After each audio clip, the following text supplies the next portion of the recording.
शुरू करते हैं। जो URL है मैंने वीडियो के डिस्क्रिप्शन में दे रखा है। आपको register.csc.gov.in पे आना है। सबसे पहले तो आप सभी को यहाँ पर अप्लाई का जो ऑप्शन देगा इस पे क्लिक करना है और रजिस्ट्रेशन करने के लिए आपको न्यू रजिस्ट्रेशन का जो ऑप्शन है इस पे आपको क्लिक करना है। एप्लीकेशन टाइप के सेक्शन पे क्लिक करोगे तो आप सभी को कई सारे ऑप्शन यहाँ पर देखने को मिलते हैं, जहां पर आप एक CSC यूज़र बनना चाहते हो, एक CSC आईडी के जरिए वर्क करना चाहते हो, तो आप सभी को यहां पर CSC VLE का जो ऑप्शन दिया गया है इसे ही आपको सेलेक्ट करना होगा। अब जैसे मैंने सेलेक्ट किया है तो आप यहां पर देखोगे कि आगे हमें बढ़ने के लिए सबसे पहले TC जो सर्टिफिकेट नंबर है वो यहाँ पर फिल करने के लिए बोला जाता है। अब बहुत सारे लोगों के लिए TC सर्टिफिकेट नया होगा, उनको नहीं पता होगा, तो मैं आपको बता दूं कि इसका एक सर्टिफिकेट CSC पहले आपको इशू करेगा, वो नंबर आप फिल करोगे देन आप एप्लीकेशन में आगे बढ़ पाओगे। तो आपको सर्टिफिकेट कहाँ से मिलेगा वो बता देता हूँ। तो दोबारा से अप्लाई के ऑप्शन पे आओगे तो यहाँ पर आप सभी को एक लिंक देखने को मिलेगा TC सर्टिफिकेट का।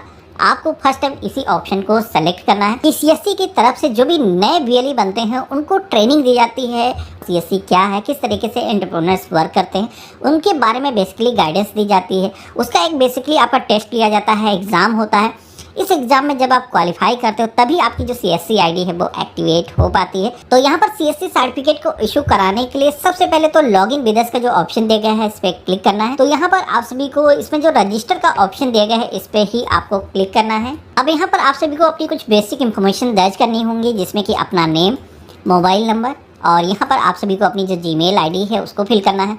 फादर का जो भी नेम है यहाँ पर आप फिल करोगे, अपनी जो भी स्टेट है उसको सेलेक्ट करोगे। देन यहाँ पर आपकी जो डिस्ट्रिक्ट है यहाँ पर सेलेक्ट कर लेना है और यहाँ पर जो भी मेल फीमेल आपका जेंडर है उसको सेलेक्ट करोगे। DOB इस कैलेंडर के ऑप्शन पे क्लिक करके यहाँ पर आपको सेलेक्ट कर लेना है। एड्रेस जैसा भी आपके ID प्रूफ पर है कुछ इस तरीके से आपको फिल करना है और यहाँ पर आप सभी को एक फ़ोटो अपलोड करने के लिए बोली जाएगी, जिसका जो साइज़ है मैक्सिमम 50 KB होना चाहिए और JPG PNG फॉर्मेट में आप ये जो फाइल है यहाँ पर अपलोड कर सकते हो। कैप्चा कोड जैसा यहाँ पर दिखाया गया है सेम कैप्चा कैपिटल अगर आया है तो कैपिटल, स्मॉल में है अगर स्मॉल में फिल करना है और सबमिट के ऑप्शन पे क्लिक कर देना है। अब सबमिट जैसे ही मैंने क्लिक किया है तो आप देखोगे कि हमारे सामने एक पेमेंट गेटवे का जो पेज है वो आ जाता है। तो यहाँ पर आप सभी को पेमेंट करने के लिए कई सारे मोड दिए गए हैं।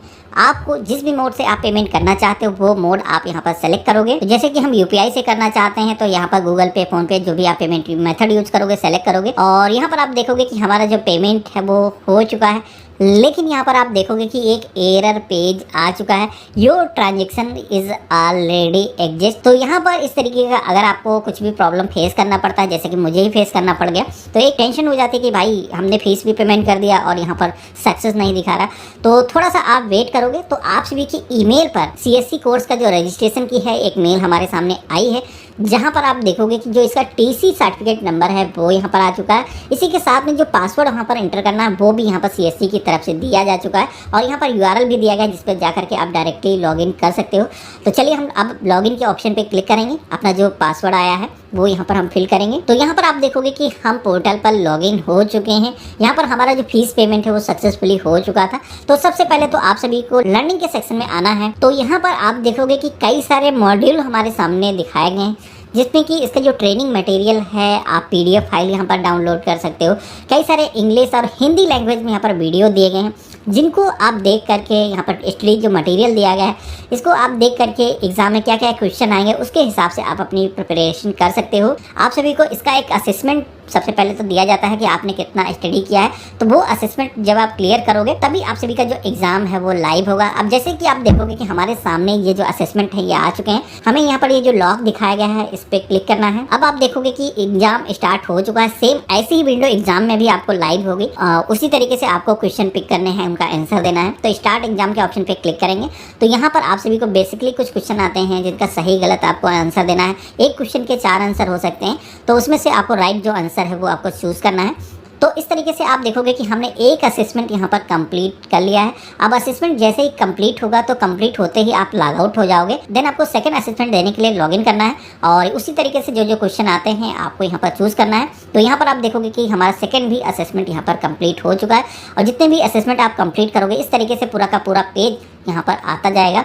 और यहाँ पर जितने भी नंबर्स आपको मिलेंगे, जैसे कि हर पेपर के 10 नंबर्स होते हैं, जिसमें कि मैंने जो गेन किए यहाँ पर आपको दिखाया गया है। अब सारे ही चीज़ें कंप्लीट करने के बाद में आप देखोगे कि टेक एग्जाम का जो ऑप्शन है अब आप सभी के सामने आ चुका है, जिस पे आप क्लिक करोगे। जो भी लैंग्वेज है आप सेलेक्ट करोगे। फर्स्ट अटेम्प्ट में हम एग्जाम दे रहे हैं, और जो भी परमिशन यहाँ पर अलाउ करने के लिए आपको बेसिकली बोली जाती है, एग्जाम में सारी की सारी परमिशन आपको अलाउ करना होगा। तो इसके लिए सॉफ्टवेयर एक इंस्टॉल कराया जाता है, जो कि यहाँ पर आप डाउनलोड के ऑप्शन पे क्लिक करोगे और इस तरीके से नेक्स्ट करके आप अपना जो सॉफ्टवेयर है अपने कंप्यूटर में इंस्टॉल कर लोगे और ओपन सेफ एग्जाम इस पॉपअप पे आप क्लिक करोगे। तो यहाँ पर एग्जाम विंडो आप सभी के सामने डिस्प्ले हो जाएगी। इसके बाद में एग्जाम होगा, वहाँ की जो क्लिप है मैं रिकॉर्ड नहीं कर सकता हूँ, लेकिन आप देखोगे कि उसी तरीके से जिस तरीके से मैंने असेसमेंट पास किए थे और यहाँ पर मेरा जो एग्जाम है हमने इसमें क्वालिफाई कर लिया है। ध्यान रखना है कि एग्जाम होते वक्त कोई भी कैमरे में अन्य व्यक्ति ना आए और किसी से आपको कोई भी हेल्प नहीं लेनी, क्योंकि ये जो एग्जाम है मॉनिटर किया जाता है ऑनलाइन ही। अब यहाँ पर एग्ज़ाम क्वालिफाई होने के बाद में जो टीसी सर्टिफिकेट नंबर आपको मिला था उसको आप दोबारा से आकर के फिल करोगे, तो यहाँ पर आपका जो सर्टिफिकेट है वो जनरेट हो चुका है। इसके ज़रिए ही हम सीएससी पोर्टल की जो आईडी है उसके लिए अप्लाई कर सकते हैं। अब सीएससी पोर्टल पर हमें दोबारा से आना है अप्लाई करने के लिए। अगेन उसी तरीके से हमें अप्लाई के ऑप्शन पे क्लिक करना है। न्यू रजिस्ट्रेशन का जो ऑप्शन दिया गया है इस पर हमें क्लिक करना है। देन आप सभी को यूजर टाइप के सेक्शन में आना है। सीएससी बीएलई का जो ऑप्शन है इसको हम सेलेक्ट करेंगे। अब यहाँ पर जो टीसी नंबर हमें वहाँ से मिला है उस नंबर को सेम उसी तरीके से यहाँ पर फिल करेंगे और हम अपना जो मोबाइल नंबर है जो कि टीसी सर्टिफिकेट पे मैंने दिया हुआ है वो नंबर फिल करेंगे। जो कैप्चा कोड यहाँ पर दिखाया गया है और सबमिट के ऑप्शन पे क्लिक कर देना है। अब यहाँ पर जो भी इंफॉर्मेशन ऐसी है जो पहले से फिल नहीं है उसमें हमें अपना जो आधार नंबर है वो यहाँ पर फिल करना है। अपनी स्टेट जो भी है हमारी इस लिस्ट में से हम सेलेक्ट कर लेंगे। जो भी हमारा डिस्ट्रिक्ट लगता है उसको हम चूज करेंगे और लोकेशन टाइप के सेक्शन में आना है। अगर आप ग्रामीण क्षेत्र से हो तो रूरल का ऑप्शन सेलेक्ट करोगे, शहरी क्षेत्र से हो तो आप अर्बन का जो ऑप्शन है उसको सेलेक्ट करोगे। ऑथेंटिकेशन टाइप के सेक्शन में आना है। यहाँ पर आपके पास में बायोमेट्रिक डिवाइस अभी नहीं होंगी, तो यहाँ पर जो OTP का ऑप्शन है उसको हम सेलेक्ट करेंगे। जो कैप्चा कोड यहाँ पर दिखाया गया है इस कैप्चा कोड को सेम हमें इस बॉक्स में फिल करना है। हम सबमिट के ऑप्शन पे क्लिक करेंगे तो अब आप देखोगे कि हमारे आधार के थ्रू ये जो पोर्टल है वो ऑथेंटिकेट करने के लिए वेरिफिकेशन पेज आ जाएगा, जिसमें कि सबसे पहले तो टर्म एंड कंडीशंस का जो पेज है उस पर आपको क्लिक करके एक्सेप्ट कर लेना है। OTP का जो ऑप्शन है हमने सेलेक्ट किया था, तो यहाँ पर हम जनरेट OTP के ऑप्शन पे क्लिक करेंगे और यहाँ पर हमारे फोन पर एक OTP को सेंड किया गया है, इसे हमें यहाँ पर फिल करना है और वैलिडेट OTP के ऑप्शन पे हम क्लिक कर देंगे। तो यहाँ पर हमारा आधार वेरीफाई हो चुका है, ईमेल वेरीफाई हो चुकी है, मोबाइल नंबर वेरीफाई हो चुका है। अब हमें अपना फोटो यहाँ पर अपलोड करना है, जिसमें कि 20 KB से मैक्स आपकी फाइल नहीं होनी चाहिए। इसके बाद में नीचे की तरफ आना है। आप सभी को कियोस्क नेम यहाँ पर फिल करने के लिए बोला जाता है। बेसिकली आप सभी के सेंटर का जो नेम है उसको यहाँ पर फिल करना है। तो जो भी नेम से आप शॉप को ओपन करना चाहते हो वो आप यहाँ पर फिल कर दोगे। जो एड्रेस आपका है वो यहाँ पर आपको बेसिकली फिल करना है, जहाँ पर आपका जो CSC सेंटर मौजूद होगा। तो यहाँ पर हमने एड्रेस को फिल किया है। उस एड्रेस का जो भी डिस्ट्रिक्ट है, पंचायत है, यहाँ पर सेलेक्ट करोगे। जो भी सिटी है सेलेक्ट करोगे। पिन कोड को यहाँ पर आप फिल कर दोगे। पुलिस स्टेशन जो भी उस एरिया का लगता है यहाँ पर आप फिल कर दोगे। इसके बाद में यहाँ पर लैटिट्यूड और लॉन्गिट्यूड भी यहाँ पर पॉइंट करने का जो ऑप्शन है वो आपको दिखाया जाता है, जिसमें कि यहाँ पर डिफॉल्ट वैल्यू जनरेट होकर के आती है जो भी डिटेल आपने अभी फिल की है। यहाँ पर आपको पॉइंट ऑन मैप का ऑप्शन मिलता है, जिसपे आप क्लिक करोगे तो यहाँ पर आप बेसिकली ड्रैग करके रख सकते हो पॉइंटर को जहाँ पर आपका जो CSC सेंटर है मौजूद है। इसके बाद में आगे बढ़ोगे तो यहाँ पर इंडिविजुअल हमारा पैन है, इस पर हम क्लिक करेंगे और पैन नंबर यहाँ पर कैपिटल लेटर्स में फिल कर लेना है और वेरीफाई के ऑप्शन पे हमें क्लिक करना है। तो यहाँ पर हमारा जो पैन है वो भी वेरीफाई हो चुका है। अब यहाँ पर बैंकिंग डिटेल्स फिल करने के लिए बोली जाती है, जिसमें कि हम यहाँ पर करंट या फिर सेविंग अकाउंट जो भी हमारे पास में है हम दे सकते हैं। तो हमारे पास में सेविंग अकाउंट ही है, तो सेविंग के ऑप्शन पे क्लिक करेंगे। अकाउंट होल्डर का जो नेम है वो यहाँ पर हम फिल कर देंगे। IFSC कोड बैंक का और अकाउंट नंबर इस बॉक्स में फिल करने के बाद में आप सभी को यहाँ पर चेकबुक को अपलोड करने के लिए बोला गया है। मेन पेज है जहाँ पर आपकी अकाउंट डिटेल्स दर्ज होती हैं, वो भी आप अपलोड कर सकते हो। कोई एक डॉक्यूमेंट अपलोड करना होगा तो यहाँ पर हम चाहे तो अपना Aadhaar card, passport, driving licence, voter ID card या फिर नरेगा का जो जॉब कार्ड है उनमें से कोई भी एक डॉक्यूमेंट दे सकते हैं। तो हमारे पास में जैसे कि आधार ही मौजूद है, आधार का ऑप्शन हम सेलेक्ट करेंगे और यहाँ पर ब्राउज करके हम अपना जो आधार है सेलेक्ट कर लेंगे। इसका भी साइज 10 KB से 100 KB के बीच में होना चाहिए और टर्म एंड कंडीशंस को यहाँ पर हम एक्सेप्ट करेंगे और सबमिट के ऑप्शन पे क्लिक कर देंगे। तो यहाँ पर आप देखोगे कि जैसे मैंने सबमिट के ऑप्शन पे क्लिक किया है, फ्यू सेकंड के अंदर आपका जो एप्लीकेशन रेफरेंस नंबर है वो जनरेट होकर के आ जाता है।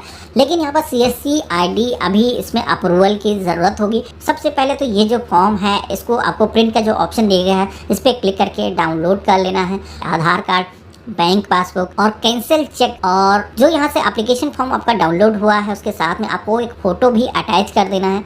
और ये फॉर्म आप सभी को सीएससी के आपके डिस्ट्रिक्ट में जो डिस्ट्रिक्ट ऑफिसर होते हैं उनके पास में जा करके सबमिट करना होगा, जिसमें कि करीब 10 से 12 दिनों के अंदर ही आपकी जो सीएससी आईडी है डॉक्यूमेंट सबमिट करने के बाद में एक्टिवेट हो जाती है। अब अगर आपको सीएससी के जो ये ऑफिसर्स हैं उनकी डिटेल्स आपको नहीं मालूम है तो आप सभी लोगों को मैंने वीडियो के डिस्क्रिप्शन में इनका जो कम्युनिकेशन का एक लिंक है वो दे रखा है। तो डिस्ट्रिक्ट मैनेजर की एक लिस्ट आप सभी को देखने को मिल जाती है। अब अगर आप सीएससी पोर्टल के बारे में जानना चाहते हो किस तरीके से पूरा हमें एक्सेस करना है, फर्स्ट टाइम कैसे हमें लॉगिन करना है, तो उसकी जो डिटेल्स हैं इसके लिए मैं एक डिटेल वीडियो बनाने वाला हूँ, जो कि चैनल पर अगर आप नए हो तो सब्सक्राइब करके ज़रूर रखना। उस वीडियो को मैं इसी चैनल पर पब्लिश करने वाला